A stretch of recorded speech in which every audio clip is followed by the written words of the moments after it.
पुनर्जन्म लेकर वापस आते ही मैंने सबसे पहले अपनी गर्लफ्रेंड के पूरे शरीर पर रहस्यमय टैटू गुदवा दिए। उसने जिंगवी का टैटू बनवाया और मैंने पांगू का उसकी पूरी पीठ पर 99 हेवन फेयरी का टैटू था और मेरी छाती पर ईस्टर्न एपरराई का। यहां तक कि मैंने उसकी 2 करोड़ की सेविंग्स का इस्तेमाल करके एक पुरानी बंद पड़ी जेल भी खरीद ली। ये देखकर सब उसका मजाक उड़ाने लगे कि वह प्यार में पूरी तरह से अंधी हो चुकी है। लेकिन उन्हें नहीं पता था कि कुछ ही समय बाद पूरी दुनिया में ब्लड वन यानी खूनी चांद निकलने वाला है और पूरी धरती बदलने वाली है। धरती का हर एक जीव खूंखार हो जाएगा। वो छोटी सी चींटी जिसकी कोई औकात नहीं होती, वो भी पलक झपकते ही 100 मीटर के विशाल दानव में बदल जाएगी। यहां तक कि एक छोटी सी घास भी आसमान छूने वाले पेड़ में बदल जाएगी। उस वक्त अनगिनत इंसान इन खूंखार जानवरों का निवाला बन जाएंगे। लेकिन जिन लोगों के शरीर पर टैटू होंगे वह एक हैरान कर देने वाली चीज देखेंगे। उनके शरीर के टैटू भी जाग उठेंगे। किसी ने यमराज का टैटू बनवाया होगा तो वो हजारों भूतों का राजा बन जाएगा। किसी ने कैलिन नाम के जादुई जानवर का टैटू बनवाया होगा तो वह खुद एक ताकतवर रक्षक बन जाएगा। लेकिन अपने पिछले जन्म में मेरे शरीर पर एक भी टैटू नहीं था, जिसकी वजह से मेरी हैसियत एक कीड़े मकोड़े से भी बदतरवाजा हो गई थी। पर अब मैं दुनिया खत्म होने से 2 महीने पहले वापस आ चुका हूं। मैंने बिना कुछ सोचे संगीत समझे पानी की तरह पैसा बहाकर दुनिया के सैकड़ों सबसे बेहतरीन टैटू आर्टिस्ट को बुला लिया है। इस वक्त मैं खिड़की के पास खड़ा होकर हूं और नीले आसमान को देखकर सोच रहा हूं कि बस अब कुछ ही दिनों तक इस नज़ारे का मजा लिया जा सकता है, क्योंकि 1 जून की सुबह होते ही पूरी दुनिया एक घने और जहरीले कोहरे से ढक जाएगी। तबाही शुरू होने में अभी 2 महीने बचे हैं। इतने समय में एक बड़ा सा सेफ हाउस तो बन ही संगीत जाना चाहिए। जब वो तबाही आएगी तो हर एक जानवर और पेड़ पौधा बेहद ताकतवर हो जाएगा। इंसानों के बचने की कोई जगह नहीं बचेगी। इसीलिए दुनिया खत्म होने से पहले एक मजबूत सेफ हाउस बनाना ही सबसे सही फैसला है। फिर मैंने अपना फोन उठाया और एक नंबर डायल किया। हेलो बॉस, बताइए मेरे लिए क्या हुक्म है। फोन के दूसरी तरफ से एक अधेड़ उम्र के आदमी की संगीत आवाज आई। मेरे लिए पता करो कि क्या लॉन्गजियांग शहर में कोई बहुत बड़ी पुरानी जेल बिकने के लिए खाली है। मेरे माता पिता के गुजरने के बाद उन्होंने मेरे लिए हिंग यू ग्रोव छोड़ा। संगीत था जो कई बड़े बिजनेस चलाता है। रियल एस्टेट भी उन्हीं में से एक है और अभी मैं जिससे बात कर रहा था वो हमारे रियल एस्टेट का जनरल मैनेजर जियांग तो था। बॉस, जहां तक मुझे पता है ऐसी 2 जगह हैं। एक शहर के पश्चिमी हिस्से के बंजर इलाके में है। उसकी जमीन 5 लाख स्क्वायर मीटर से भी ज्यादा है। वह तो राजधानी के तियानमैन स्क्वायर से भी काफी बड़ी है। शायद वह पिछली सदी की बनी हुई है और अभी उसकी कीमत लगभग 1 करोड़ रुपए है। और दूसरी जगह बस वही चाहिए मुझे। मैंने उसकी बात बीच में ही काट दी। शहर के बाहर का वह सुनसान इलाका मेरे प्लान के लिए बिल्कुल परफेक्ट था। बॉस, आप उस बंजर जमीन का क्या? जियांग तू ने उलझन में पूछा। अभी के अभी उस जेल के मालिक से बात करो। मुझे वह जेल जल्द से जल्द हर कीमत पर चाहिए और उसके तुरंत बाद वहां काम शुरू करवाओ। उसकी 4 दीवारी कम से कम सैकड़ों मीटर ऊंची होनी चाहिए। दीवारें 2 मीटर मोटी होनी चाहिए और उन्हें बनाने के लिए सबसे मजबूत कंक्रीट और स्टील का इस्तेमाल होना चाहिए। फर्श भी बिल्कुल वैसा ही मजबूत होना चाहिए। और हाँ, जमीन के नीचे और ऊपर के हिस्से में मोटी लोहे की परतें बिछी होनी चाहिए। मुझे उस जगह को एक बहुत बड़ा सेफ हाउस बनाना है। वहां इतना राशन और सामान होना चाहिए कि हजारों लोग 3 साल तक आराम से खा सकें। जितना ज्यादा हो सके उतना भर दो। तुम समझ गए ना कि तुम्हें क्या करना है। फोन के उस पार खड़ा जियांग तो मेरी बातें सुनकर पूरी तरह सुनने पड़ गया था। बॉस, मैंने अभी मोटा मोटा हिसाब लगाया है। आप जैसा सिर्फ हाउस बनाने की बात कर रहे हैं उसमें कम से कम 3,400 करोड़ और लग जाएंगे। मुझे वो जगह 50 दिन के अंदर हर हाल में तैयार चाहिए। अगर 1,000 करोड़ भी कम पड़े मुझे उसी वक्त फोन करना और याद रखना, मुझे वो जगह दुनिया के सबसे सुरक्षित और मजबूत किले की तरह चाहिए। पैसे की कोई फिक्र मत करना। मेरे माता पिता की छोड़ी हुई कंपनी और मेरी खुद की दौलत इतनी है कि मेरे लिए पैसा सिर्फ एक नंबर से बढ़कर कुछ नहीं है। और वैसे भी जब यह तबाही आएगी तो यूनाइटेड नेशंस हालात को संभालने के लिए एक नई करेंसी लेकर आएगा। उस वक्त कागज के इन पैसों की कोई कीमत नहीं होगी, सिर्फ सोना ही काम आएगा। मैंने हैं ग्रुप को बेचने का फैसला कर लिया है और बचे हुए सारे संगीत पैसों से सस्ते में सोना खरीदने वाला हूं, सथम वाला हूं। बढ़िया चेयरमैन साहब, आपकी यह बात ही काफी है। बस पैसे पानी की तरह बहाने के लिए तैयार रहिए। मैं खुद काम की निगरानी करूंगा। 50 दिन के अंदर मैं आपको प्रलय से बचने वाला एक अभेद्य बनकर तैयार करके संगीत दूंगा। फाइनेंस डिपार्टमेंट से मैं तुम्हारे लिए 10 अरब का लेन देन तुरंत चालू करवा देता हूं। जाओ काम शुरू करो, जितनी जल्दी पूरा हो सके उतना। संख्या कोस असंगीत मपादे लहा। इतना कहकर मैंने फोन काट दिया। बनकर का सारा काम तो मैंने सौंप दिया है। अब बस दुनिया के सबसे बेहतरीन टैटू आर्टिस्ट के आने का इंतजार है। उसके बाद मैं अपने आलीशान सोफे पर बैठ गया और इंटरनेट पर ढूंढने लगा कि सबसे ताकतवर टैटू कौन से होते हैं। संगीत। आखिरकार मैंने 10 सबसे खूंखार और ताकतवर राक्षसी टैटू चुन लिए। अगर यह टैटू शरीर पर बन जाए तो जब दुनिया में प्रलय आएगी और यह टैटू आयुष्क जाग उठेंगे। मैं सोच भी नहीं सकता कि मेरे पास कितनी भयानक ताकत होगी। मुझे याद है पिछले जन्म में जिन लोगों ने नीले ड्रैगन या जादुई जानवरों के टैटू बनवाए थे वो सब इस दुनिया के शिखर पर पहुंच गए थे। लेकिन उन खूंखार राक्षसी जानवरों में कुछ ऐसे भी थे जो उन्हें टक्कर दे सकते थे। जैसे कलून पहाड़ का वो सुनहरा सांप जो 1 साल में विशालकाय सांप बना और 2 साल में ड्रैगन बन गया और तीसरे साल वो एक सुनहरे ड्रैगन में बदल गया था। उधर रेमे पहाड़ पर एक मंकी किंग था, बेहद ताकतवर। दुनिया भर के सारे बंदर उसी के इशारों पर नाचते थे। प्रलय आने के बाद यह जंगली जानवर ही इस दुनिया के असली मालिक बन गए थे। अनगिनत विशाल जानवरों के राजाओं ने तबाही मचानी शुरू कर दी थी। शुरुआत में संगीत देखो इंसानों ने न्यूक्लियर बम और खतरनाक हथियारों के दम पर उन्हें डरा कर रखा, लेकिन बाद में सुपर टैटू वाले इंसानों ने ही दुनिया को बचाया। संगीत। शाम के वक्त एक शानदार काले रंग की सेडान धीरे से विला के बाहर पार्किंग में आकर रुकी। आगे का दरवाजा खुला और सबसे साथ ही संगीत पहले एक लंबी खूबसूरत लड़की बाहर आई। उसने फॉर्मल सूट पहना था और उसके लंबे बाल वाइन रेड कलर के थे। तभी पीछे की सीट से एक और बेहद खूबसूरत औरत नीचे उतरी। मिस करीम, कृपया इधर से आए। शेनजीशिया ने आगे बढ़कर उनके लिए रास्ता दिखाया। करीम ने चारों ओर नजर दौड़ाई और फिर विला की तरफ कदम बढ़ा दिए। इधर मुझे भी मेरे एआई ने पहले ही बता दिया था कि शेनजेशिया और बाकी लोग पहुंच गए हैं। कुछ ही पलों बाद मैं काले रंग के नाइट सूट में लिविंग रूम में पहुंचा। चेयरमैन सर, ये मिस करीम है, दुनिया की सबसे मशहूर tattoo artist. Hello mister Yashan Jain. Karim ने मुस्कुराते हुए हाथ मिलाने के लिए आगे बढ़ाया। मैंने भी उनका हाथ थाम लिया। फिर हम आमने सामने सोफे पर बैठ गए। करीम ने मेरी तरफ देखा और सीधे मुद्दे पर आते हुए कहा, मिस्टर ये शवान चिन्ह, आप कैसा टैटू बनवाना चाहते हैं? मैंने नजरें उठाकर हल्की सी मुस्कान दी। मुझे 10 टैटू बनवाने हैं। वो है राहु यमराज, संगीत दुष्ट देवता, काला ड्रैगन मौत का देवता, असुर शयु मंकी किंग और अच्छा मिस्टर यशान, मुझे नहीं पता कि आप अंधविश्वासी हैं या नहीं।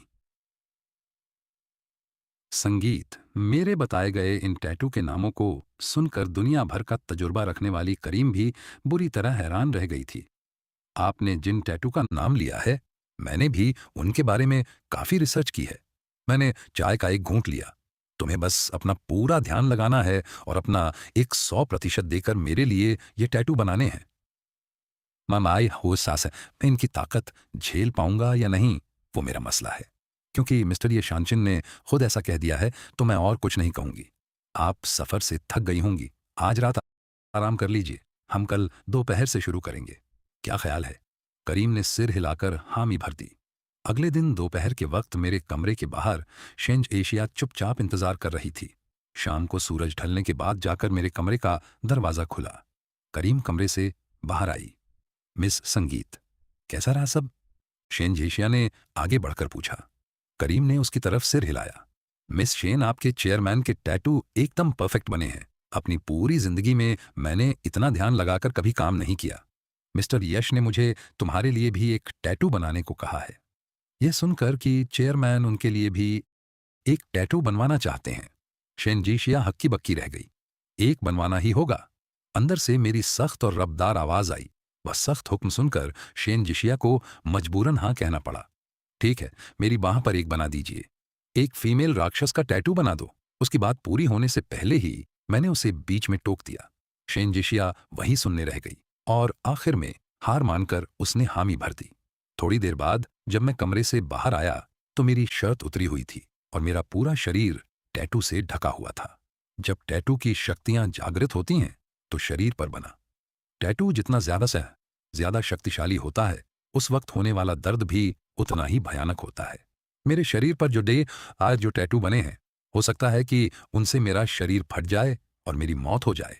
अपने पिछले जन्म में मैं कोई सुपर टैटू वाला इंसान नहीं था।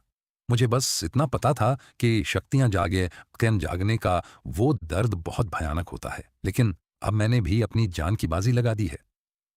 या तो जीत मिलेगी या फिर मौत। करीब रात के 9 बजे संगीत बजे के आसपास मैंने करीम और बाकी लोगों को विदा किया।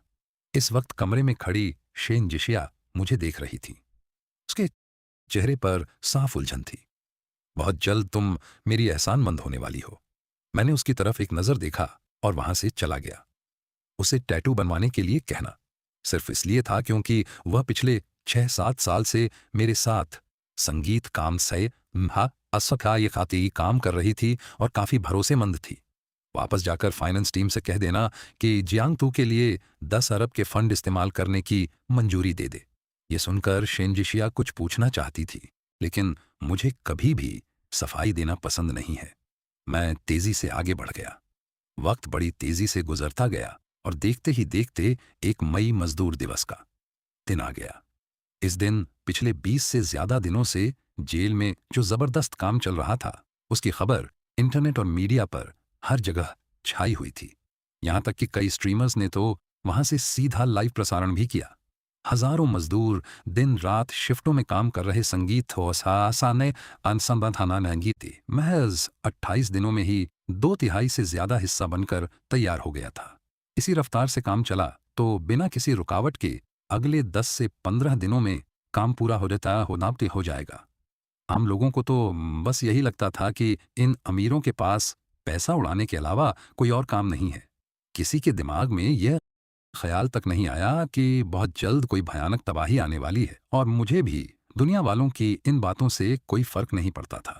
मैं पिछले 1 महीने से लगातार जिम कर रहा था। अपने पिछले जन्म में मैंने सुना था कि टैटू की शक्तियां जागते वक्त अगर इंसान का शरीर कमजोर हो तो वह उस झटके को बर्दाश्त नहीं कर पाता और मारा जाता है। मुझे इन 2 महीनों के अंदर अपने शरीर को सबसे मजबूत स्थिति में लाना ही होगा। तभी मेरे फोन पर एक मैसेज की आवाज आई। फोन उठाकर देखा तो मेरे खाते में 900 अरब से भी ज्यादा की बड़ी रकम जमा हुई थी। उसी वक्त शेनजीशिया का कॉल आ गया। कॉल उठाते ही उसकी आवाज सुनाई दी। बॉस, क्या आपको पैसे मिल गए? मैंने धीरे से हामी भरी और संतुष्टि भरे अंदाज में कहा। तुमने बहुत बढ़िया काम किया है, अब जल्दी से वापस लौट आओ। बॉस, मैं शेनजीशिया कुछ बोलते हिचकिचाई, लेकिन आखिर में उसने कह ही दिया। मुझे लगता है कि आप आजकल जो भी कर रहे हैं वह सब आपको बर्बादी की तरफ ले जा रहा है। और दूसरी बात, जिस कंपनी ने ब्रुक को खरीदा है, उन्होंने मुझे मुंह मांगी सैलरी देकर रोक लिया है। मैं एक ऐसी औरत हूं जो अपने करियर में आगे बढ़ना चाहती है। मैं ऐसे आदमी के साथ काम नहीं संगीत कर सकती जो अपने माँ बाप की जायदाद बेचकर अरबों रुपए एक ऐसी जगह बनाने में बर्बाद कर रहा हूं जिसका कोई मतलब ही नहीं है। ठीक है, तुम्हारी पिछले महीने की सैलरी तुम्हारे खाते में भेज दी जाएगी, मैंने बहुत ही ठंडे अंदाज में कहा और बिना कोई भाव दिखाए फोन काट दिया। चैनजिशिया के जाने से मुझे रति भर भी फर्क नहीं पड़ा। सबकी अपनी अपनी मंजिल और चाहत होती है, लेकिन उसका इस तरह से मुझे छोड़कर जाना तो भविष्य में उसका मेरे पास वापस आने का ख्याल महज एक सपना ही बनकर रह जाएगा। बॉस विला के बाहर से आवाज आई और काले सूट में एक हट्टा कट्टा आदमी अंदर दाखिल हुआ। मैंने चाय का कप उठाते हुए नजरें ऊपर की और पूछा, काम कैसा चल रहा है? बॉस, मेरे काम पर आपको शक है क्या? लूबिया ने मुस्कुराते हुए कहा, हमारे करीब 100 भाइयों ने शैतान का टैटू बनवा लिया है और यह सभी भाई अनाथ हैं। इनका इस दुनिया में कोई नहीं है। ये सब आपके लिए जान भी दे सकते हैं। बॉस पूरी तरह वफादार हैं। इतना कहकर उसने अपनी आवाज थोड़ी धीमी की और पूछा, बॉस, क्या दुनिया खत्म होने वाली है? बिल्कुल। मैंने उससे यह बात बिल्कुल नहीं छिपाई, क्योंकि वो मेरे लिए जान छिड़कने वाला भाई था जिसने एक बार मेरी जान बचाने के लिए खुद चाकू खाया था। अच्छा, तभी मैं सोचूं कि आप अचानक इतने बड़े कदम क्यों उठा रहे हैं? तो फिर बॉस, इन टैटूज का दुनिया की तबाही से क्या लेना देना है? वक्त आने पर तुम्हें खुद पता चल जाएगा। मैंने कहा, लुओ, किसी भी गड़बड़ से बचने के लिए तुम खुद कुछ लोगों को लेकर जाओ और पश्चिमी उपनगर वाले काम की निगरानी करो। काम 10 दिन के अंदर पूरा हो जाना चाहिए, क्योंकि उसके बाद सारा सामान पहुंचाने में भी कुछ दिन लगेंगे। लूबिया ने जोर से सिर हिलाया। बॉस, मैं अभी निकलता हूं। उसके जाने के बाद मैंने एक खुफिया नंबर पर कॉल मिलाया। शौ, ये पिछले 1 महीने में तुमने तो काफी बड़ा तहलका मचा रखा है। फोन उठते ही एक बुजुर्ग की भारी आवाज सुनाई दी। चेंगोंग जी, आप तो मजाक कर रहे हैं। मैंने भी अदब से जवाब दिया। फिर मैं सीधा मुद्दे पर आ गया। मुझे 16,000 करोड़ का सोना खरीदना है। क्या आप इसमें मेरी मदद कर सकते हैं? तुम्हें इतने सारे सोने का क्या करना है? चिंजी, क्या आप बिना सवाल किए मेरी मदद कर सकते हैं? यह कहते हुए मैंने तुरंत उनके खाते में 100 करोड़ ट्रांसफर कर दिए। मुझसे बेहतर यह बात कोई नहीं जानता था कि जब तबाही मचेगी और नई करेंसी लागू होगी तो इन रुपयों की कोई कीमत नहीं रह जाएगी। ठीक है, मैं तुम्हारी मदद करूंगा। शायद फोन पर पैसे आने का मैसेज देखकर जो इंसान अभी तक सवाल कर रहा था वो तुरंत मान गया। आपका बहुत शुक्रिया चिंजी। क्या यह काम 1 हफ्ते के अंदर हो सकता है? हाँ, तुम पैसे लेकर आना और बदले में सोना ले जाना। उनके साथ थोड़ी और इधर उधर की बात करने के बाद मैंने फोन रख दिया। समय तेजी से बीतता गया। देखते ही संगीत देखते 28 मई का दिन आ गया। लोंगचियांग शहर के पश्चिमी उपनगर का बंजर इलाका, जहां 1,000 करोड़ की लागत से 5 लाख वर्ग मीटर से भी ज्यादा में फैला एक विशाल शेल्टर बनकर तैयार था। वो किसी छोटे शहर जैसा लग रहा था और देखने में बहुत ही शानदार और खौफनाक था। उसकी मोटी दीवारें 600 मीटर से भी ज्यादा ऊंची थीं और उनकी मोटाई लगभग 20 मीटर थी। थोड़ी थोड़ी दूरी पर बिजली बनाने वाली पवन चक्कियां लगी थीं और आसमान में एक बड़ा बिजली का जाल बिछा हुआ था, ताकि खतरनाक उड़ने वाले जानवरों के हमले से बचा जा सके। और दीवारों पर जगह जगह ना जाने कितने ही सोलर पैनल मजबूती से लगाए गए थे। सिर्फ इसकी बाहरी दीवारें ही नहीं, चौकी कंक्रीट और लोहे से बनी थीं, बल्कि शेल्टर के अंदर की जमीन भी वैसी ही मजबूत थी। यहां तक कि जमीन की निचली और ऊपरी सतह पर भी लोहे की मोटी प्लेटें बिछाई गई थीं, क्योंकि दुनिया बदलने के बाद टैटू वालों को छोड़कर बाकी सभी जीव जंतुओं का विकास होगा। ऐसे में चूड़े और चींटियां भी बहुत बड़ा खतरा बन जाएंगे। दीवारों के अंदर नजर दौड़ाने पर कई सारी इमारतें कतार में खड़ी दिख रही थीं, जहां कम से कम हजारों लोग आराम से रह सकते थे। हे भगवान, यह कितनी विशाल जगह है! लोंग, संगीत, चियांग शहर के सबसे अमीर आदमी ने ऐसा शेल्टर बनवाया है। आखिर वो करना क्या चाहता है? सुना है कि उसने अपना हैंग ग्रुप भी बेच दिया है। क्या सच में फिल्मों और किताबों वाली कयामत आने वाली है? शेल्टर के बाहर बहुत सारे लाइव स्ट्रीमर्स और तमाशा देखने वाले लोगों की भीड़ जमा थी, जो मीलों का सफर तय करके वहां पहुंचे थे। अपने सामने इस विशाल किले को देखकर हर कोई हैरान था। मिस शेन, आप दोनों का जो रिश्ता है उसे देखते हुए, क्या आपको सच में इस शेल्टर के बारे में कुछ भी नहीं पता? एक बहुत ही शानदार और महंगी गाड़ी के अंदर पीछे की सीट पर बैठी एक बेहद खूबसूरत और शाही अंदाज वाली महिला ने अपनी नजरें उस दूर दिख रहे विशाल शेल्टर से हटा ली, संगीत और अपने बगल में बैठी शेनजी शिया की तरफ देखने लगी। यह वही महिला थी जिसने ग्रुप को खरीदा था। राजधानी के 5 सबसे बड़े परिवारों में से एक शिया परिवार की बेटी शिया यूनिंग।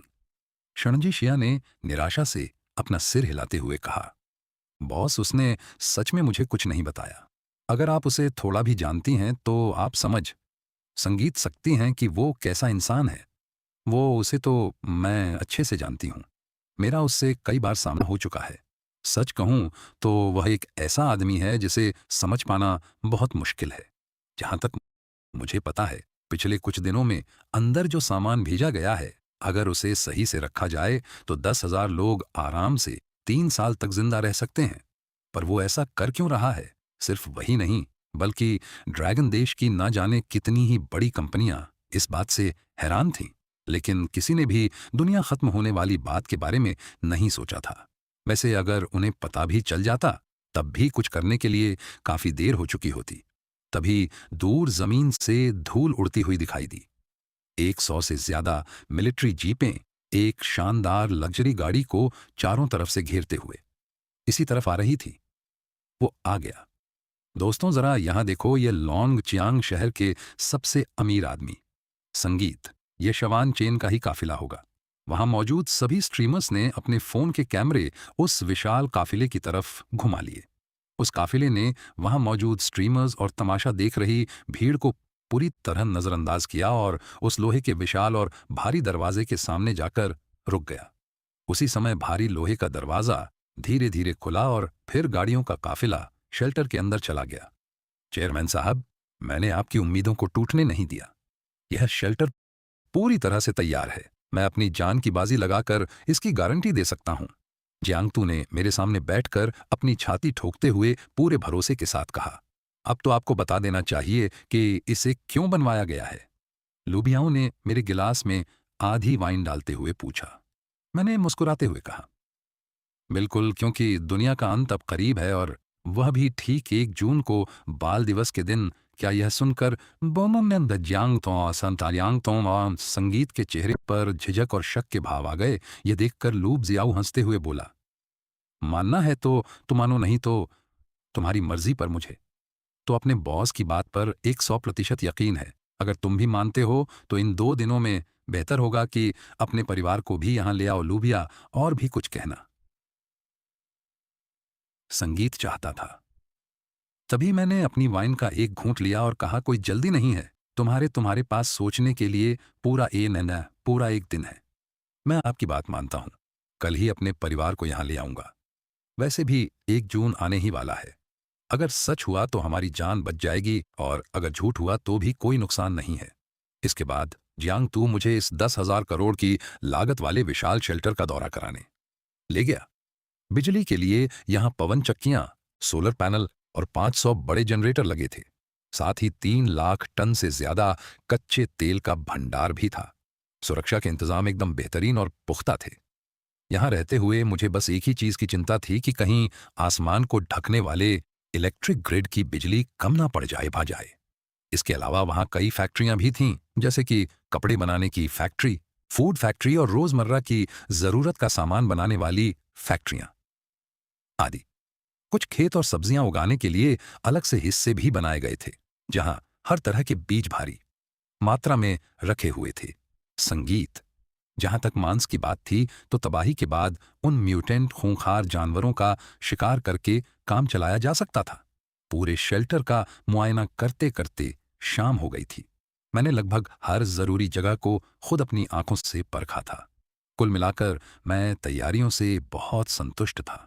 देखते ही देखते समय बीतता गया और 31 मई का दिन आ गया। रात के समय पूरा शेल्टर तेज रोशनियों से जगमगा रहा था, लेकिन वहां एक अजीब सा सन्नाटा और सूनापन फैला था। मैं और लू बियाओ छत पर बने ऑन ऑब्जर्वेशन डेक पर बैठकर चाय पीते हुए गपशप कर रहे थे।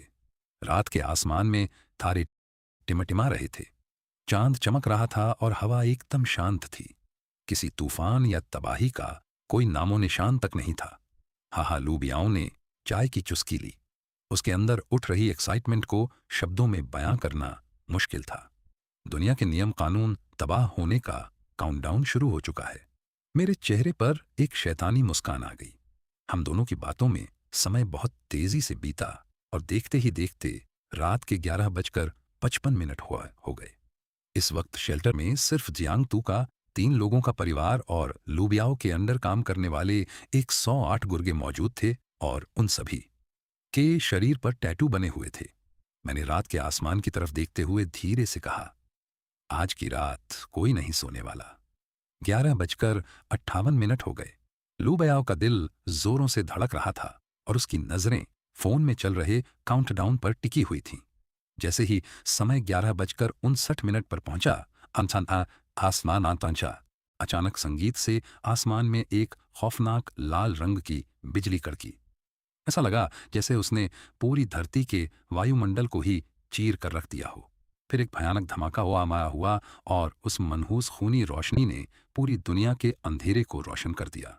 जब वो रोशनी कम हुई तो वो जो शांत सफेद चांद था और वो अब खून की तरह सुर्ख लाल हो चुका था। संगीत उसकी डरावनी लाल चमक से पूरी रात खौफनाक लग रही थी। ठीक रात के 12 बजे बजते ही मेरा जिगरी दोस्त लूबियाऊ अचानक अपना सिर पकड़कर दर्द से चीखने लगा। संगीत, बॉस, मेरा सिर फटा जा रहा है, मेरे शरीर के टैटू जल रहे हैं। ऐसा लग रहा है जैसे वो शरीर फाड़कर बाहर आ जाएंगे। उस वक्त उसकी पीठ पर बना काले बाघ का टैटू और छाती पर बना शैतान का टैटू मानो किसी बेहद खूंखार और ताकतवर शक्ति के साथ शरीर से बाहर निकलने के लिए तड़प रहे थे। और फिर लुबियाओ वहीं बेहोश होकर गिर पड़ा। मैं जैसे ही उसकी तरफ भागने वाला था, अचानक मेरे मुंह से बड़ी मात्रा में खून की उल्टी हुई। लानत है, मुझे ऐसा लगा जैसे मेरे दिमाग के अंदर 11 बेकाबू और भयानक मानसिक शक्तियां एक साथ फट पड़ी हों। ऐसा लग रहा था मानो कोई भयानक दर्द मेरे सिर के टुकड़े टुकड़े कर देगा। और ठीक उसी समय मेरे बाएं हाथ पर बने काले ड्रैगन, दाएं हाथ पर बने सफेद बाघ और पूरे शरीर पर गुदे हुए बाकी सभी टैटू, इन सब में से एक भयंकर गर्मी निकलने लगी। एक बेकाबू और खूंखार ताकत मेरे शरीर के अंदर तबाही मचाने लगी। मेरे शरीर की हड्डियां चटकने लगी थीं। बस मुझसे वही सांसों के अंदर मेरी हालत बिल्कुल मरने वाली हो गई थी। और तभी अचानक मेरे शरीर के अंदर से काले ड्रैगन, सफेद बाघ और किरण की भयानक दहाड़ सुनाई देने लगी। उस दहाड़ से मेरा शरीर फटने लगा था। क्या क्या मैं मरने वाला हूं? उस पल मेरी सारी उम्मीदें टूट चुकी थीं। धुंधली सी आंखों से मैंने देखा जैसे एक काला ड्रैगन मेरे सामने चक्कर लगा रहा हो, जैसे काल मुझे घूर रहा हो और 100 असुर बड़ी बेरहमी से मुझ पर हंस रहा हो। मन की किंग और नेजा मेरा मजाक उड़ा रहे थे और कंकाल अजीब सी डरावनी हंसी हंस रहे थे। चीयू मुझे नफरत से देख रहा था और आसमान में बैठा ताकतवर राहु मुझे एक कीड़े की तरह देख रहा था। सच में मैं ये सब बर्दाश्त नहीं कर पा रहा था। मैंने कभी नहीं सोचा था कि दूसरा जन्म मिलने के बाद भी मेरा ऐसा अंजाम होगा। दिल में एक गहरी निराशा और हार न मानने की जिद के साथ मैंने हार कर अपनी आंखें बंद कर लीं। लेकिन ठीक उसी समय मेरे दाएं हाथ की हथेली पर बना वो अजीब सा निशान, संगीत, अचानक एक हल्की सी ग्रे और सफेद रंग की रोशनी से चमकने लगा और वह रोशनी सीधे मेरे शरीर और मेरे दिमाग के अंदर समाने लगी। और फिर एक चमत्कार संगीत हुआ। मेरी जो धड़कनें एकदम रुकने वाली थीं, वो न सिर्फ पलक झपकते ही नॉर्मल हो गई, बल्कि मेरे अंदर एक गजब की नई ऊर्जा भी भरने लगी। अब मेरे शरीर के हर एक टैटू से अलग अलग रंगों की तेज रोशनी चमक रही थी। और फिर 11 की परछाइयां मेरे शरीर से बाहर निकलकर हवा में तैरने लगी और अंत में वह सब हार मानकर वापस मेरे शरीर के अंदर समा गई। इसी बीच पूरी दुनिया में बड़े बड़े बदलाव होने लगे थे। यहां तक कि घास का एक छोटा सा तिनका भी पल भर में कई मीटर लंबा हो गया था। वो इतना तेज और नुकीला हो गया था कि किसी भी इंसान के शरीर के आर पार हो सकता था। म्यूटेशन के दौरान सभी जानवर लगातार एक अजीब और कान फाड़ देने वाली भयानक आवाज में दहाड़ रहे थे। जिन लोगों ने घरों में जानवर पाले हुए थे वह तो एकदम सदमे में थे। उनके पालतू कुत्ते और बिल्लियों का आकार अचानक से बहुत विशाल हो गया था। वो किसी खूंखार बाघ से भी ज्यादा खतरनाक लग रहे थे। लेकिन हैरानी की बात यह थी कि उन्होंने अपने मालिकों को कोई नुकसान नहीं पहुंचाया। वो थोड़े आक्रामक जरूर थे, लेकिन अब उनके अंदर इंसानों जैसी समझदारी आ गई थी। जैसे जैसे समय बीतता गया, हमारे लोहे के शेल्टर की दीवारों के बाहर चमकती हुई खतरनाक आंखों के कई सारे जोड़े घूरते हुए नजर आ रहे थे। शुक्र है कि फिलहाल के लिए हमारा यह शेल्टर पूरी तरह से सुरक्षित था। यहां कोई खतरा नहीं था। पता नहीं कितना वक्त बीत गया था। फिर धीरे धीरे वो 108 लड़के भी होश में आने लगे, जिनके शरीर पर राक्षसों वाले टैटू बने थे। कमाल की ताकत है। क्या इसी वजह से बॉस ने हमें यह टैटू बनवाने के लिए कहा था? अपनी पीठ पर बने उस राक्षस के टैटू से निकल रही उस बेहिसाब ताकत को महसूस करके उन सबकी आंखें फटी की फटी रह गई झांकाएं। जैसे ही उन्होंने उस टैटू की ताकत का इस्तेमाल करना चाहा, पलक झपकते ही एक भयानक राक्षसी कवच ने उनके पूरे शरीर को ढक लिया। उधर छत पर कुछ देर बाद लूबिया को भी होश आ गया। उठते ही उसने एक गहरी सांस ली और अपने शरीर को कसकर पकड़ लिया। उसकी पीठ पर एक काले बाघ का टैटू था और छाती पर एक शैतानी राजा का। दो खूंखार ताकतें उसके शरीर के अंदर आपस में टकरा रही थीं। उसने उस काले बाघ की ताकत को आजमाना चाहा और एक ही पल में एक बेहद शानदार और खतरनाक ब्लैक टाइगर अमर ने उसे पूरी तरह से ढक लिया। अरे वाह, ये तो कमाल की चीज है। फिर उसने अपने उस शैतानी राजा वाले टैटू की ताकत हसन आशा नसा संगीत का इस्तेमाल किया और तभी उसका वो ब्लैक टाइगर अमर और भी ज्यादा खतरनाक डेमन किंग टाइगर आर्मा में अपग्रेड हो गया। साथ ही बाघ की धारियों वाले हाईटेक पंखों का एक जोड़ा उसकी पीठ से निकल आया। उसने हल्का सा पंख फड़फड़ाया और सीधे आसमान की तरफ उड़ गया। फिर वो हवा से नीचे देखने लगा, जहां मैदान में वो 108 लड़के जमा थे। उसने हल्के से अपने पंख मोड़े और एक जोरदार धमाके के साथ उनके बीच आकर जमीन पर उतरा। बे आओ भाई, आप तो एकदम छा गए। राक्षसी कवच पहने हुए वो सभी लड़के उसके पास आकर बोले। उन सबके चेहरों पर एक अजीब सी खुशी चमक रही थी। हाँ यार, ये सच में बहुत गजब है। वैसे क्या तुम लोगों ने बॉस को कहीं देखा है? उन सब ने सिर हिलाया और कहा कि उन्होंने बॉस को नहीं देखा। फिर लुबियाओं ने अपना कवच हटा दिया और बोला, तुम लोग यहीं रुको, मैं जरा बॉस के कमरे में जाकर देखता हूं। और ठीक उसी वक्त मैं अपने कमरे में शरीर से खून के धब्बे धोकर बाहर आया था। मेरे शरीर पर बने वो टैटू जागृत होने के बाद एकदम जिंदा जानवरों की तरह लग रहे थे। उनका खौफ इतना ज्यादा था कि किसी की भी रूह कांप जाए। मैं अपने हाथ में बने उस अजीब से ग्रे और सफेद निशान को घूर रहा था। मैं जानता था कि इसी चीज ने मेरी जान बचाई है। आखिर तुम चीज क्या हो? मैं खुद से ही बड़बड़ाने लगा। इस निशान के रहस्य को लेकर मैं बहुत ज्यादा उत्सुक हूं। अभी तो मैंने इन टैटूज की असली ताकत का इस्तेमाल भी नहीं किया है। फिर भी मेरे शरीर की ताकत इतनी भयानक हो गई है। मुझे तो ऐसा लग रहा है कि मैं बड़ी बड़ी गोलियों को भी नंगे हाथों से रोक सकता हूं। बस एक ख्याल आते ही मेरी भौं के बीच बने खूनी भाले के टैटू से एक अजीब सी लाल चमक निकलने लगी। फिर वो टैटू गायब हो गया और मेरे सामने एक लंबे भाले में बदल गया। मेरे जरा सा सोचने पर ही वो खूनी भाला बिजली की तरह पूरे कमरे में तेजी से घूमने लगा। इसके बाद मैंने अपने शुरा टैटू को जगाया। पलक झपकते ही एक गहरे लाल रंग के कवच ने मेरे पूरे शरीर को ढक लिया। फिर मैंने ब्लैक ड्रैगन टैटू की ताकत का इस्तेमाल किया, जिससे मेरे शरा कवच का रूप ही बदल गया और उस पर काले रंग के ड्रैगन के निशान छप गए। उससे निकलने वाली अदृश्य ऊर्जा अब पहले से कहीं ज्यादा भयानक और खतरनाक लग रही थी। फिर मैंने व्हाइट टाइगर टैटू को जगाया। मेरे पीछे से एक तेज सफेद रोशनी निकली और वो 36 बाघ के निशानों वाले उड़ने वाले चाकुओं में बदल गई, जो शांति से मेरी पीठ के पीछे हवा में तैर रहे थे। लेकिन तभी मुझे एहसास हुआ कि मैं एक साथ सिर्फ 4 टैटूज की ताकत का ही इस्तेमाल कर सकता हूं। मैंने ग्रेट सेज टैटू को जगाया और अचानक मेरे शरीर के अंदर से एक खौफनाक ताक उठने लगी। मेरी पीठ के पीछे उस ताकतवर और संगीत विशाल ग्रेट सेज का अक्स दिखाई देने लगा। एक बेहद खतरनाक ताक मेरे शरीर में लगातार दौड़ रही थी। इसके बाद मैंने केलिन टैटू को आजमाया। था न असखासन तहात और मेरे शरीर पर एक काले रंग की आग उगलने वाला किलिन कवच आ गया। मेरी ताकत अचानक से बहुत बढ़ गई। पर तभी मैंने ध्यान दिया कि मैं अब किसी और टैटू का इस्तेमाल नहीं कर पा रहा था।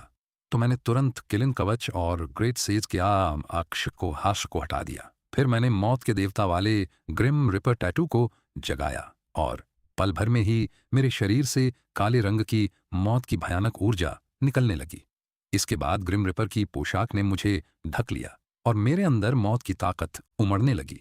ऐसा लग रहा था जैसे यह ताकत सीधे नर्क की गहराइयों से आई हो। ग्रीम रिपर टैटू का इस्तेमाल करने पर मेरी हथेली में एक लंबा सा दरंगती जैसा हथियार आ गया, जिससे एक डरावनी और दम घोटने वाली ऊर्जा निकल रही थी। इनका इस्तेमाल करने के बाद भी मैं किसी और टैटू की ताकत को नहीं जगा पाया। तो फिर मैंने उन्हें भी हटा दिया और लोगों टैटू को इस्तेमाल करने की कोशिश की। ऐसा करते ही अचानक मेरे मुंह से खून निकल पड़ा। मेरे शरीर की अब भी जितनी ताकत है वो इस टैटू को सहने के लिए काफी नहीं है। सच में राक्षसों के देवता लुओ का कोई जवाब नहीं। यह बाकी टैटूज के मुकाबले एक अलग ही स्तर की चीज है। इसके बाद मैंने चीफ टैटू को जगाया। मेरे अंदर से एक जबरदस्त ताक बाहर निकली और मेरी पूरी त्वचा पर भूरे रंग के कुछ अजीब से अक्षर संगीत छप गए। उनसे एक अजीब सी भारी लगने वाली भूरी रोशनी निकल रही थी। फिर मैंने नेजा मा टैटू को इस्तेमाल करना चाहा, पर तभी ची टैटू अचानक टूटकर बिखर गया और मेरे पूरे रूप में एक बहुत बड़ा और हैरान करने वाला बदलाव आया। मैं तो बिल्कुल उस जागे हुए निजा वाले रूप में बदल गया था। मुझे पता है कि अभी मेरे सभी टैटू सिर्फ पहले लेवल पर रहे हैं। मैं अभी अजय नहीं हूं। मेरे पिछले जन्म में बहुत से सुपर टैटू वाले योद्धाओं ने 9वें लेवल तक की ताकत हासिल कर ली थी। उनकी ताकत इतनी खौफनाक थी कि बस एक हाथ उठाकर वो पूरे के पूरे पहाड़ को मिटा सकते थे। इसके बाद मैंने अलग अलग टैटूज की खासियतों को समझना शुरू किया। जब मैंने सिर्फ व्हाइट टाइगर टैटू का इस्तेमाल किया तो वो भी एक कवच के रूप में ही सामने आया। अभी मेरा शरीर इतना मजबूत नहीं है कि एक साथ 3 कवचों का वजन और ताक सह सके।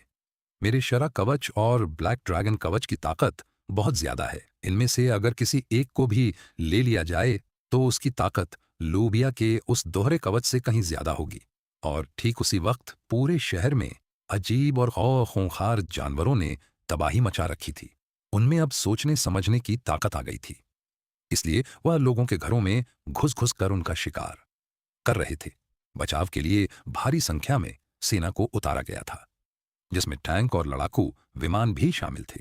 इसी दौरान लोमजियांग शहर के एक बहुत ही अमीर और शानदार विला वाले इलाके के बाहर एक म्यूटेंट तिब्बती कुत्ता खड़ा था, जिसका आकार किसी बड़ी वैन जितना विशाल हो चुका था। वो वहां लेट कर पहरा दे रहा था और उस कुत्ते की निगरानी वाले विला के एक बड़े आमरे हॉल में जिया यूनिंग सहमकर सोफे पर दुबकी हुई थी। बाहर से आ रही जानवरों की डरावनी दहाड़ पड़ोस के विला से आ रही लोगों की दर्दनाक चीखें सुनकर वो गहरे डर और निराशा में डूब चुकी थी। शुक्र है कि उसने जिस तिब्बती कुत्ते को पाला था, उसने रूप बदलने के बाद भी अपनी मालकिन को कोई नुकसान नहीं पहुंचाया। उसने अभी अभी अपने घर पर फोन किया था और पता चला कि उसके परिवार में भी अफरा तफरी मची हुई है। उसे अब उसकी कोई परवाह नहीं थी। तभी अचानक दरवाजे के बाहर खड़े तिब्बती कुत्ते ने जोर से गुर्राना शुरू कर दिया। यूनिंग दीदी, क्या आप अंदर हैं? और लास्ट तैसी इवक्त पो शेन जिशिया की आवाज आई। उसकी आवाज सुनकर शिया यूनिंग थोड़ी हैरान रह गई। वो यहां कैसे पहुंच सकती है? शाऊ, संगीत भाई, हमला मत करना, वो अपनी ही है। ये कहते हुए शिया यूनिंग उठी और दरवाजा खोलने के लिए तेजी से आगे बढ़ी। उसने देखा कि उसका तिब्बती कुत्ता दांत निकालकर थोड़ी दूर खड़े एक बख्तरबंद अकाबंद इंसान को घूर रहा था। उसके शरीर की बनावट से साफ था कि वो एक औरत थी। शिया यूनिंग को बाहर आते देख शेन जिशिया ने अपना हेलमेट हटाया और बोली, यूनिंग दीदी, यह मैं हूं। शिया यूनिंग पूरी तरह से चौंक कर उसे देखने लगी। उसने उलझन में पूछा कि तुम्हारे शरीर पर यह कवच कहां से आया? जवाब मिला, टैटू से।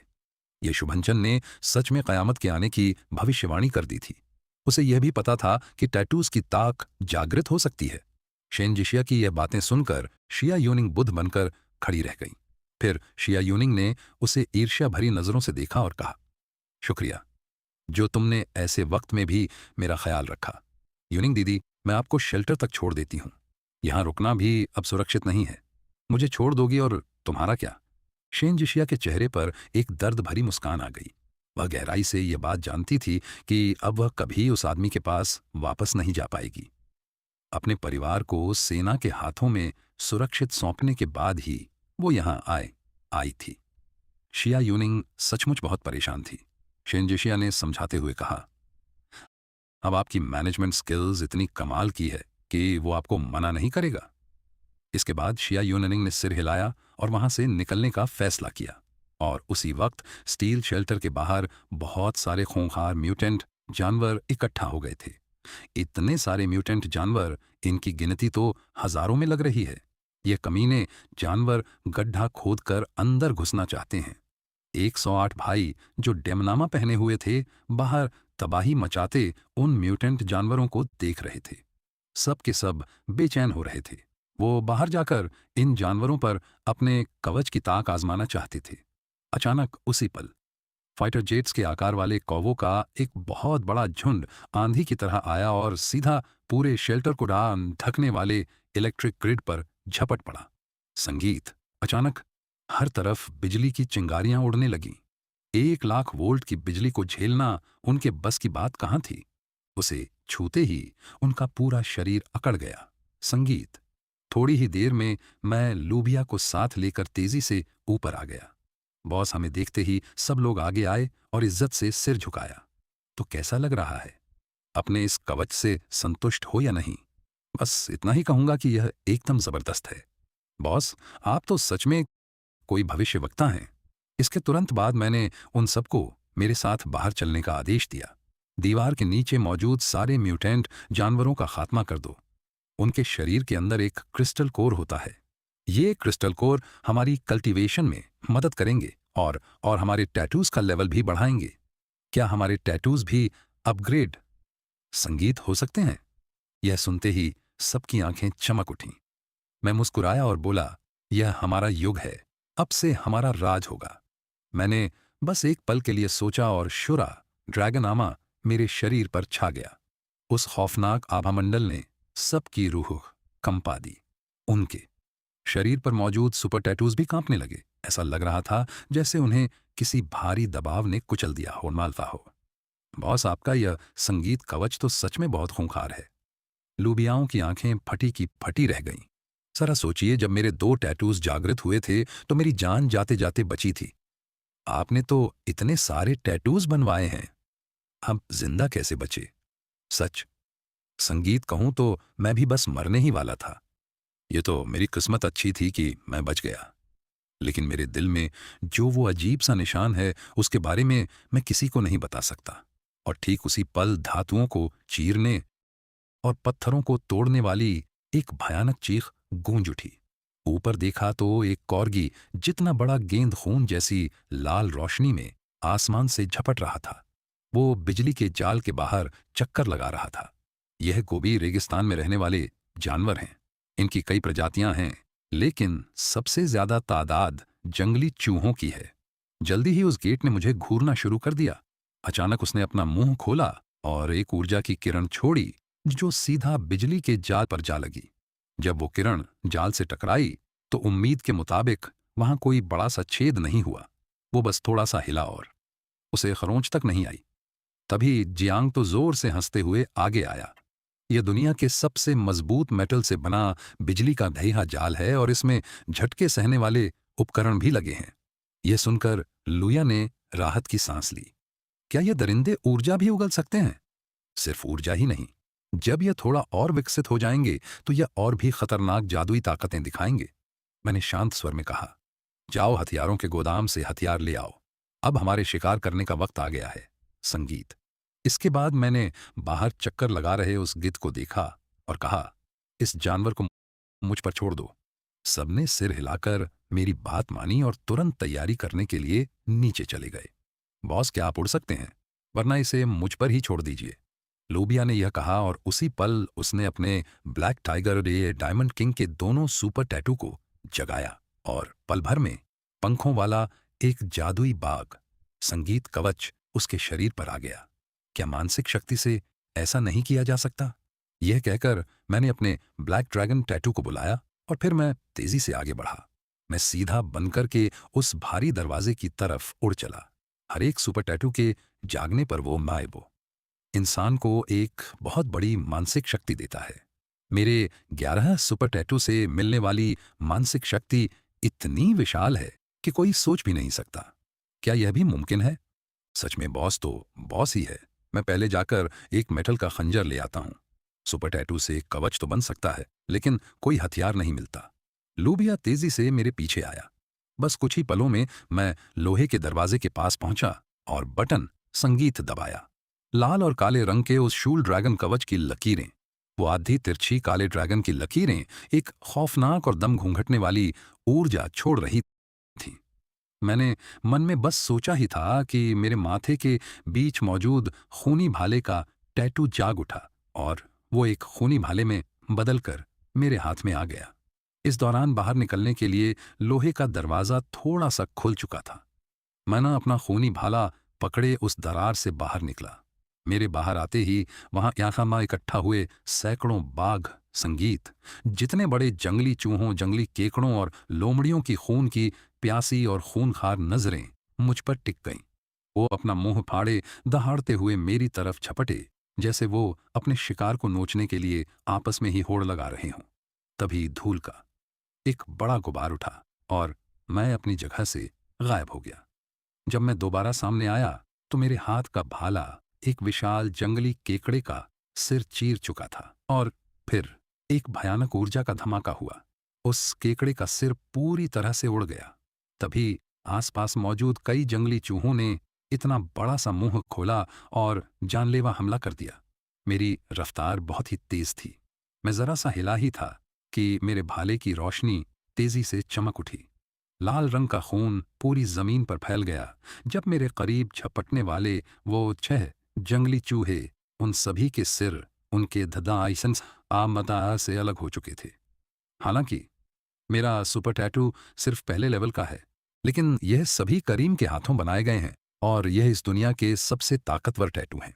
जब इनमें से कोई भी टैटू जागता है तो जो बेहिसाब मानसिक शक्ति मिलती है वो 90% जागृत योद्धाओं की जान लेने के लिए काफी है। अगर मेरी हथेली पर वो भूरे रंग का निशान ना होता, मेरी मौत पक्की थी। लेकिन तभी मेरे पीछे लगभग 2 मीटर लंबा एक रेगिस्तानी बाघ अपना खूंखार जबड़ा खोले हुए था। वो सीधा मेरा सिर चबाने के लिए झपटा। मैंने तुरंत एक तरफ छलांग लगाई और हवा में उछलकर उसके ठीक ऊपर पहुंच गया। फिर एक जोरदार धमाके के साथ मैंने उसे जमीन पर बेरहमी से कुचल दिया। उसी वक्त मेरी बाईं तरफ से 6 रेगिस्तानी चूहे तेजी से मेरी ओर झपके। वे अजीब सी तीखी आवाजें निकाल रहे थे, लेकिन अगले ही पल हवा में एक खूनी भाला लहराया। लाल रंग संगीत की बिजलियां कड़की और उन पर कहर बनकर टूट पड़ी। वे 6 के 6 चूहे मारे गए। हर एक के शरीर से तर्जनी उंगली के आकार का एक सफेद क्रिस्टल कोर नीचे गिर पड़ा। बॉस, मैं आ गया। वो म्यूटेंट गेट भागने की कोशिश कर रहा है। अब जल्दी जाकर उसे पकड़िए। अगले ही पल मैंने हवा में एक जबरदस्त उड़ान भरी और उस गेट के भागने की दिशा में तेजी से उसका पीछा करने लगा। उधर लू बियाओ भी पूरी तरह से खूनखार हो चुका था। उसके शरीर से एक खतरनाक बाघ माह जैसी ऊर्जा निकल रही थी और एक शैतानी ताकत उसके रग-रग में दौड़ रही थी। वह अपनी बड़ी सी तलवार लेकर उन राक्षसी जानवरों के झुंड में घुस गया और उन्हें गाजर मूली की तरह काटने लगा। लोबियाओं ने अभी कुछ ही जानवरों को मारा था कि शैतानी कवच पहने हुए हमारे 108 भाई वहां अधमके और उस कत्लेआम में शामिल हो गए। उधर 2000 मीटर से भी ज्यादा ऊंचाई पर मेरी रफ्तार देखने लायक थी। मैं पागलों की तरह उस भागते हुए गिद्ध का पीछा कर रहा था। उस म्यूटेंट गिद्ध ने मुड़कर मेरी तरफ देखा और उसे अपने पीछे आ रहे इस इंसान से एक खौफनाक संगीत खतरे का एहसास हुआ। उसकी समझदारी किसी इंसान से कम नहीं थी, इसलिए वह अपनी जान बचाने के लिए अंधाधुंध भाग रहा था। उसमें मुझसे लड़ने की हिम्मत ही नहीं बची थी, लेकिन हमारे बीच का फासला तेजी से कम होता जा रहा था। अगर ऐसा ही चलता रहा तो 1 मिनट से भी कम समय में मैं उसे पकड़ लेता। वो गेंद घबराहट में जोर जोर से चीखने लगा और उसने पीछे की तरफ अपना मुंह खोला और मुझ पर कई ऊर्जा की किरणें दागी। लेकिन अगले ही पल कुछ ऐसा हुआ जिसने उसकी रूह कंपा दी, जो इंसान उसका पीछा कर रहा था। यानी कि मैंने बस अपना हाथ उठाया और बिना किसी मेहनत के उसके सारे हमलों को हवा में ही खत्म कर दिया। अचानक उस गिद्ध के रोंगटे खड़े हो गए। उसने जैसे ही मुड़कर देखा उसकी तो जैसे जान ही निकल गई, क्योंकि उसकी आंखों के सामने बिजली की तरह चमकता हुआ एक बेहद खूनखार खूनी भाला था, जो पलक झपकते ही उसके बिल्कुल करीब आ चुका था। उसके बाद मैंने अपनी पूरी ताकत से एक मुक्का मारा और उस म्यूटेंट गिद्ध के शरीर के चिथड़े उड़ा दिए। तभी मेरी नज़र एक क्रिस्टल कोर पर पड़ी, जो किसी छोटे बच्चे की मुट्ठी जितना बड़ा था। म्यूटेशन के शुरुआती दौर में इतना बड़ा क्रिस्टल कोर मिलना वाकई हैरान करने वाला था। अगर इसे बड़ा होने का थोड़ा और मौका मिल जाता तो यह इंसानों के लिए एक बहुत बड़ी मुसीबत बन जाता। मैंने तुरंत उस क्रिस्टल को उठाया और वापस जानवरों के झुंड की तरफ मुड़ गया। इस म्यूटेशन की शुरुआत में कुछ ऐसे जानवर भी थे जो बदलते ही बेहद ताकतवर बन गए थे और उनकी ताकत की कोई सीमा नहीं थी। यह गेट भी उन्हीं में से एक था। लेकिन अभी के लिए मुझे है कि मुझे हराना बिल्कुल नामुमकिन था। मैं अजय, संगीत ना था। रात के उस घने अंधेरे में एक काली बिल्ली, जो आकार में किसी बाघ से भी 3 गुना बड़ी थी, अपनी पीठ पर एक लड़की को बैठाए हवा से बातें कर रही थी और तेजी से सुरक्षित पनाहगाह की तरफ जा रही थी। लड़की घबराकर बोली, शाओ हे, थोड़ा और तेज चलो।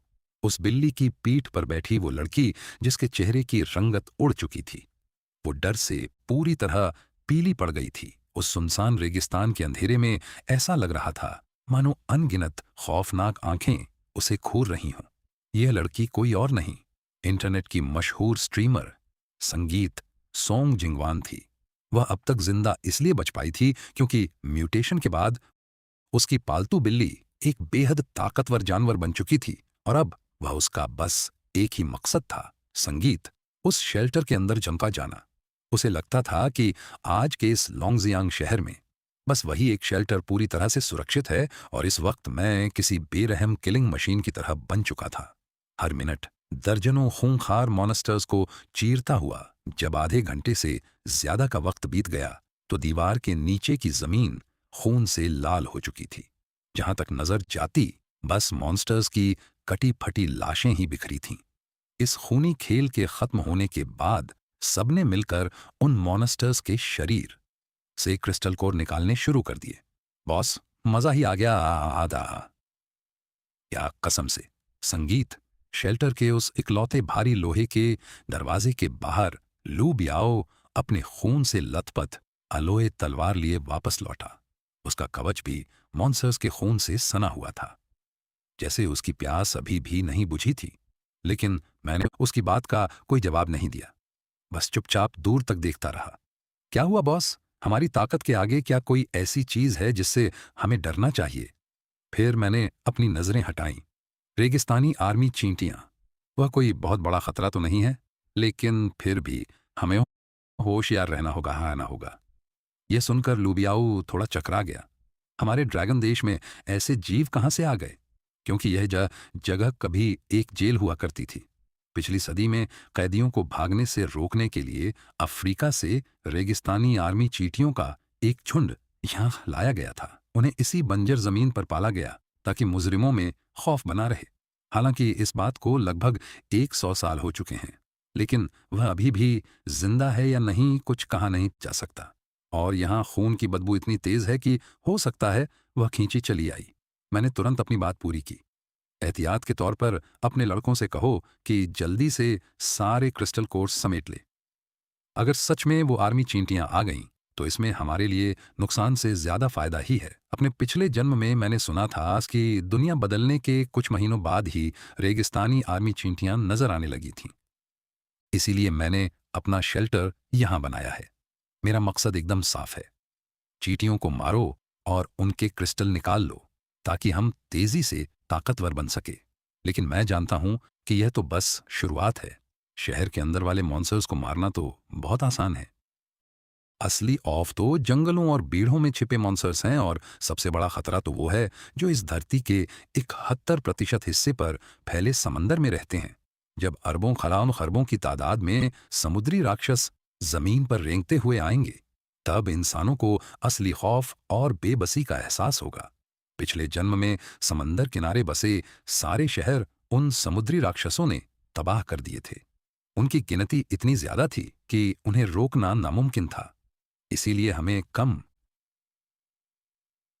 संगीत से कम वक्त में सबसे ज्यादा ताकतवर बनना होगा। लूबिया का हुक्म मिलते ही सारे लड़कों ने अपनी पूरी रफ्तार से क्रिस्टल कोर बटोरने शुरू कर दिए। करीब 10 मिनट के अंदर ही सबके हाथों में क्रिस्टल कोर से भरी भारी भरकम बोरियां थीं। वो सब बड़े दरवाजे के बाहर जमा हो गए। मैं बस उन्हें अंदर जाकर एनर्जी अब्जॉर्ब करने के लिए कहने ही वाला था कि तभी दूर से किसी बिल्ली की जोरदार दहाड़ सुनाई दी। वनी ससमत न साना सुनी थी। हमने देखा कि एक विशालकाय काली बिल्ली 10 मीटर प्रति सेकंड की रफ्तार से हमारी तरफ भागी चली आ रही थी, और उसकी पीठ पर शायद कोई संगीत लड़की बैठी थी। पलक झपकते ही वो हम सबके बिल्कुल सामने आ रुकी। अरे, यह तो वो मशहूर इंटरनेट सेलिब्रिटी सोमत जिंगवान है ना। लूबिया ने एक ही नजर में उस काली बिल्ली पर बैठी लड़की को पहचान लिया और मजाक उड़ाते हुए बोला। वहीं दूसरी तरफ सोम जिंगवान ने जब देखा कि वो शेल्टर तक पहुंच गई है, तो उसकी मनी संगीत अटकी हुई सांस में सांस आई। भाइयों, क्या आप लोग मुझे इस शेल्टर के अंदर आने देंगे? यकीन मानिए, मैं यहां मुफ्त में नहीं रहूंगी। साफ सफाई से लेकर कोई भी छोटा मोटा काम मैं सब कर लूंगी। उन सबको शानदार कवच पहने देखकर और जमीन पर बिछी मॉन्स्टर्स की लाशों का ढेर देखकर वो अंदर ही अंदर पूरी तरह चकरा गई थी। लेकिन यह सब पूछने का अभी सही वक्त नहीं था। फिर अचानक उसकी नजरें मुझ पर आकर टिक गईं। उसे लगा कि मैं ही लोंगजियांग शहर का सबसे अमीर आदमी और इस शेल्टर का मालिक हूं। उसकी हालत देखकर मैंने हामी भर दी। उम्मीद है तुमने जो कहा है वह करके भी दिखाओगी। मैं यहां मुफ्त की रोटियां नहीं तोड़ूंगा। बॉस, अगर आप कहेंगे पूरब जाओ, तो मैं पश्चिमी की तरफ देखूंगा भी नहीं। मेरा पक्का सा वाला वादा है, चाहे बिजली गिर जाए या आसमान टूट पड़े, मैं आपके हुक्म से 1 इंच भी नहीं हिलूंगा। इसी बीच सेफ हाउस की तरफ जाने वाले उस नेशनल हाईवे पर एक वैन के आकार का तिब्बती मास्टिफ कुत्ता हवा से बातें करते हुए दौड़ रहा था। उसकी पीठ पर 2 लड़कियां बैठी थीं, जो और कोई नहीं बल्कि शिया यूनिंग और शनजीशिया थीं। अचानक एक लाल साया उनके रास्ते में आ खड़ा हुआ। उसे देखते ही कुत्ता जोर से गुर्राने लगा। उसने अपना खूंखार बड़ा सा मुंह खोला और उस साए पर झपट पड़ा। लेकिन सामने वाले की पूर्ति कमाल की थी। वो हल्का सा खिसका और बड़े आराम से बच निकला और जोर से चिल्लाया, दीदी, मैं हूं शियाशी शियाऊ। फोन की लोकेशन से आखिरकार मैंने आपको ढूंढ ही लिया। डरी हुई शिया यूनिंग ने जब ध्यान से देखा तो उसके चेहरे पर तुरंत खुशी छा गई। सामने एक लड़का था जिसने फ्लेम ड्रैगनामा पहन रखा था। उसकी उम्र यही संगीत कोई 18 से 19 साल लग रही थी। शनजी शिया ने हैरानी से उसे देखा। यह तो फ्लेम ड्रैगनामा है। यकीन नहीं होता कि कोई अपने शरीर पर ऐसी चीज का टैटू भी बनवा सकता है। उसकी आवाज सुनकर शियाशिया उसकी तरफ बस संगीत मुड़ायन संतंदित मुड़ा। उसके शरीर का आमा देखकर वो समझ गया कि यह भी एक टैटू अवेकनर है, और धीमे से हंसते हुए बोला, मेरे पास तो एपरा रामा भी है। वैसे दीदी, आप लोग जा कहाँ रही हैं? हम वेस्टर्न साइड वाले सेफ हाउस जा रहे हैं। छोटू, तू भी हमारे साथ चल। उस लोहे के पिंजरे में जाना कोई समझदारी नहीं है। वहां कोई सुरक्षा नहीं मिलेगी। आर्मी के साथ चलना संगीत ही सा फैसला होगा। शनजी शिया ने तुरंत हामी भरी। यूनिंग दीदी, अपने भाई की बात मान लीजिए। आर्मी के साथ हम ज्यादा सुरक्षित रहेंगे। चलो ठीक है, तो फिर हम वहां नहीं जाएंगे। उसी वक्त वेस्टर्न बंजर जमीन की एक पहाड़ी पर कुछ धुंधला सा दिखाई दे रहा था। वहां मुट्ठी के आकार की हजारों लाखों चींटियां रेंग रही थीं, जिन्होंने पूरी रेत की पहाड़ी को ढक लिया था। वो एक तूफान की तरह आगे बढ़ रही थी और उनका रास्ता सीधा उसी सेफ हाउस की तरफ जा रहा था। दूसरी तरफ 600 से 700 मीटर ऊंचे उस सेफ हाउस के अंदर रोशनियां जगमगा रही थीं। अभी अभी जो शिकार किया है उसमें हमें कुल 21,321 संगीत क्रिस्टल कोर मिले हैं। इनमें से 5,000 कोर मैं रखूंगा और बाकी के हमारे भाइयों में बांट दिए जाएंगे। हिस्सा बांटने के बाद सब लोग वापस जाकर अपनी ट्रेनिंग शुरू करेंगे। संगीत, अपनी दिमागी ताकत का इस्तेमाल करके तुम इन क्रिस्टल्स की असली ताकत को सोख सकते हो। उसके बाद विला के मेन हॉल में आकर मैंने अपना आमा हटा दिया।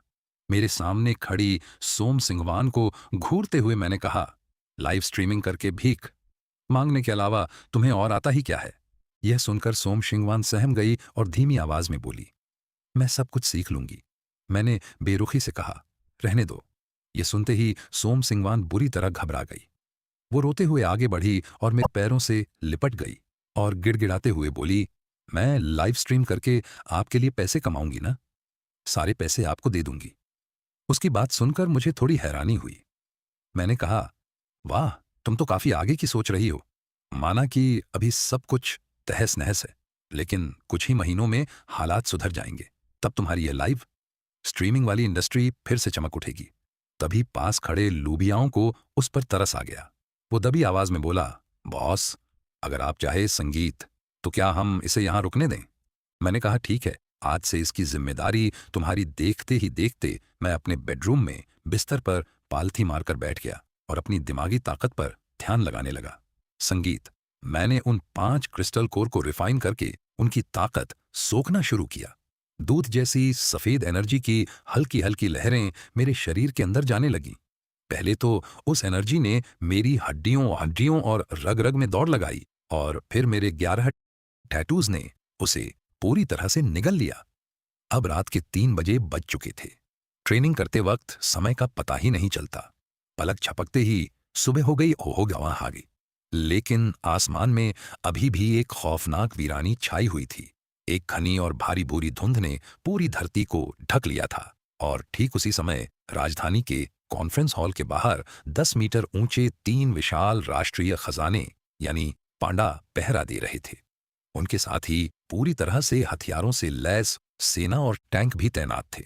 चिड़ियाघर के वो पांडा जिनमें पहले 14 आधाए हले या एक 7 साल के बच्चे जितनी समझ होती थी, इस महापरिवर्तन के बाद वो उनकी बुद्धिमानी इंसानों की बराबरी कर रही थी। और मजे की बात यह है कि उन सबको पता था कि वे देश की शान है। उन्हें हमेशा से बड़े लाड़ प्यार और अच्छे खानपान के साथ रखा गया था। अब जब देश आतिया संगीत पछातस पर संकट आया है तो वे मदद कैसे नहीं करते। अभी के समय में वे इन खूंखार जानवरों के बीच सबसे ताकतवर थे। उधर त्रिकोणीय कॉन्फ्रेंस टेबल के पास बैठे सभी के चेहरों पर गहरी चिंता छाई थी। वे टेबल पर चल रहे प्रोजेक्शन में तबाही का वह खौफनाक मंजर देख रहे थे।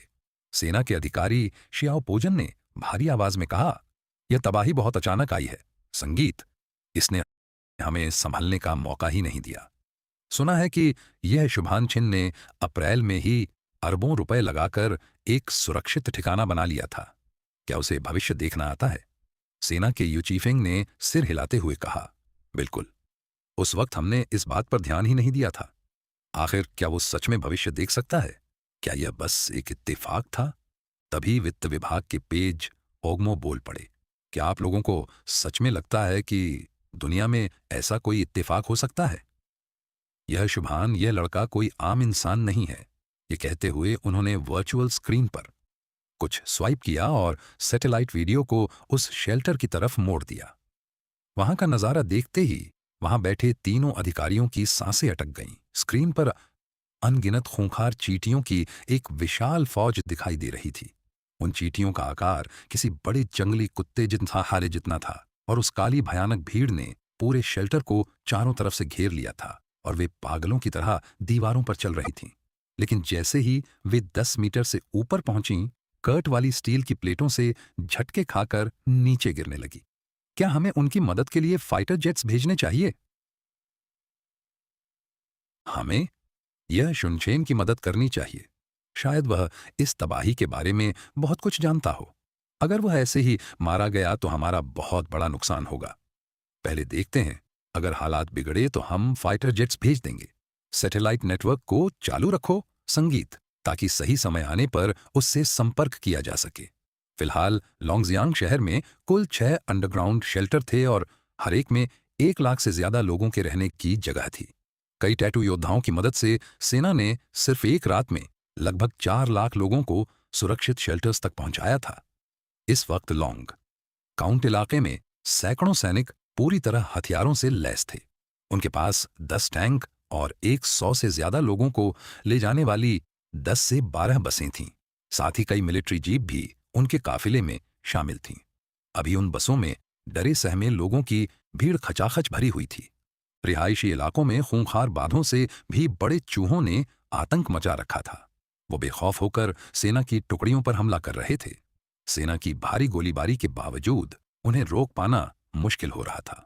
शियाओ अपनी आग उगलती ड्रैगन तलवार के साथ डटा हुआ था और शेनजीशिया भी दुश्मनों को खत्म करने में उसकी मदद कर रही थी।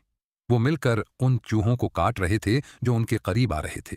उन दोनों के अलावा वहां 10 से 12 और टैटू योद्धा भी उनकी मदद कर रहे थे, लेकिन उनमें से सिर्फ एक के पास ही असली आर्मर टैटू की ताकत थी।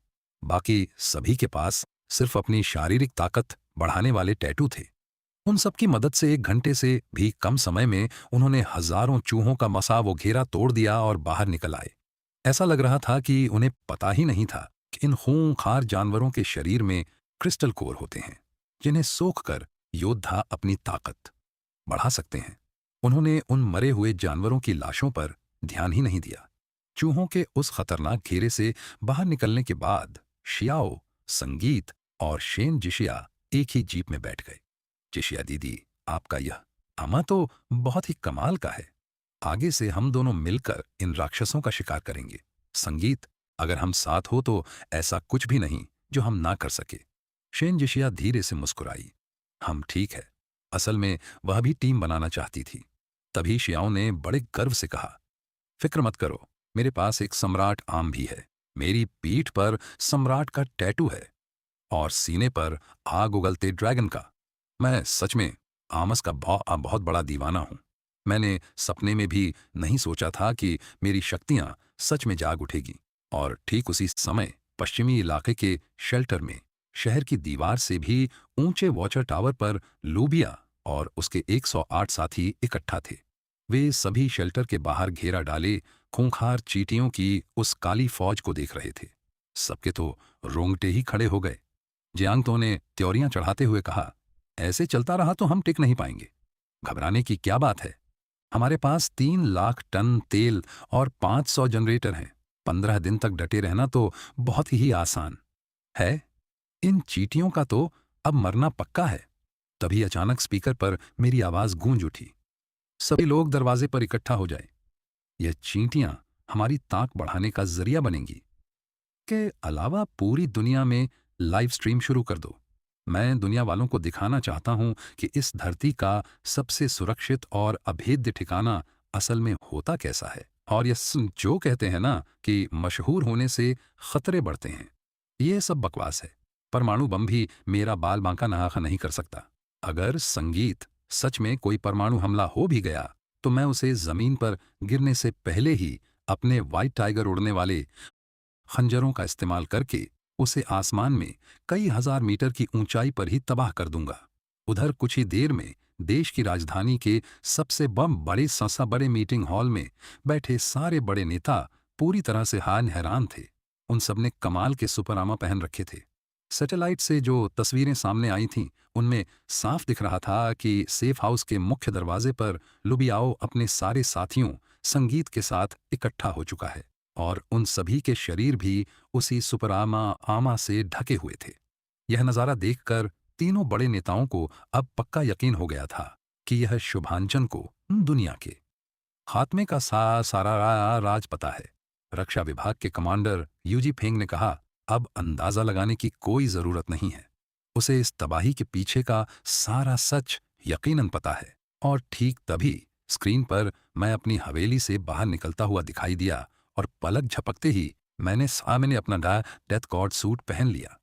मेरे हाथों में कंकालों वाली वह भयंकर हंसियां थीं और मेरे पूरे संगीत शरीर से मौत का खौफनाक काला धुआं निकल रहा था।